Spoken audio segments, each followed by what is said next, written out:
Assalamualaikum warahmatullahi wabarakatuh. Shalom, Om Swastiastu, Namo Buddhaya, Salam Kebajikan, Rahayu. Yang terhormat Bapak Ibu Dewan Juri dan yang saya hormati, moderator dan hadirin sekalian. Pada hari ini, saya sebagai pembicara satu dari tim pemerintah menyatakan setuju dengan mosi otomatisasi adalah penerapan teknologi program robotika atau proses untuk membuat produk dengan input manusia yang minimal. Dewan ini akan mengenakan pajak tinggi terhadap perusahaan manufaktur yang melakukan otomatisasi terhadap sebagian besar kerjanya. Saya berpendapat bahwa pengenaan pajak tinggi terhadap perusahaan yang telah melakukan otomatisasi secara besar-besaran adalah langkah yang adil dan perlu. Hal ini guna mengatasi dampak ekonomi dan sosial yang ditimbulkan. Maka dari itu, izinkan saya untuk memaparkan argumen saya. Yang pertama, otomatisasi menyebabkan hilangnya lapangan pekerjaan secara besar-besaran. Menurut data dari World Economic Forum tahun 2020, otomatisasi dapat menggantikan 85 juta pekerjaan secara global. Dan berdasarkan data dari Ball State University di Amerika Serikat, menemukan bahwa 80% dari pekerjaan yang hilang di sektor manufaktur antara tahun 2000 sampai 2010 disebabkan oleh otomatisasi, bukan outsourcing.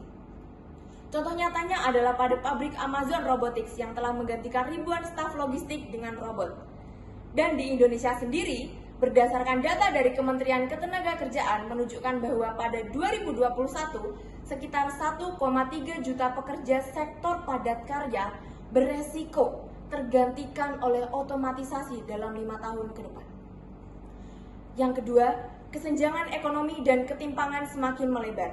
Menurut data dari McKinsey Global Institute tahun 2019, otomatisasi memperbesar kesenjangan pendapatan karena keuntungan terkonsentrasi pada pemilik modal dan pemegang saham. Sementara pekerja kehilangan mata pencaharian mereka. Menurut data dari IMF tahun 2023 mencatat bahwa otomatisasi berkontribusi pada peningkatan ketimpangan pendapatan di negara-negara industri sejak tahun 2000. Di negara-negara maju, pekerja kerah biru dan kelas menengah bawah mengalami stagnansi upah meskipun produktivitas meningkat. Sesuai dengan data tersebut, pengenaan pajak tinggi adalah alat redistribusi kekayaan yang diperlukan agar pertumbuhan ekonomi ini tetap stabil.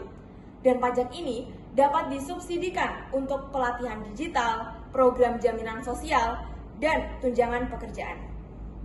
Yang ketiga, mencegah adopsi otomatisasi yang eksploratif dan tidak etis.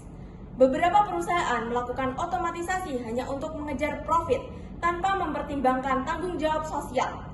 Dan dengan pajak yang tinggi, negara bisa tetap menjaga keseimbangan antara teknologi dan pekerjaan manusia. Hal ini sudah dicontohkan oleh Korea Selatan pada tahun 2019. Pemerintahnya menyusun kebijakan robot tax yang ditunjukkan untuk memperlambat adopsi teknologi robot. Yang keempat, memberikan ruang bagi UMKM dan tenaga kerja tradisional. Otomatisasi massal oleh perusahaan besar akan menekan kompetitor kecil dan pekerja manual. Dan dengan pajak yang tinggi, perusahaan besar dipaksa menjaga keseimbangan dan UMKM bisa bertahan di pasarnya. Hal ini sesuai data yang saya peroleh dari OECD tahun 2023, yakni 60% UMKM di negara berkembang tidak mampu bersaing dengan perusahaan besar yang telah diotomatisasi. Maka dari itu, dapat saya simpulkan bahwa pengenaan pajak yang tinggi terhadap perusahaan manufaktur yang mengotomatisasi sebagian besar pekerjaannya adalah langkah yang adil, yang akan berdampak mengurangi dampak negatif otomatisasi terhadap pekerja, mencegah ketimpangan ekonomi, mendorong tanggung jawab sosial perusahaan, dan menjaga keberlangsungan ekonomi berbasis manusia. Sekian yang dapat saya sampaikan. Terima kasih. Wassalamualaikum warahmatullahi wabarakatuh.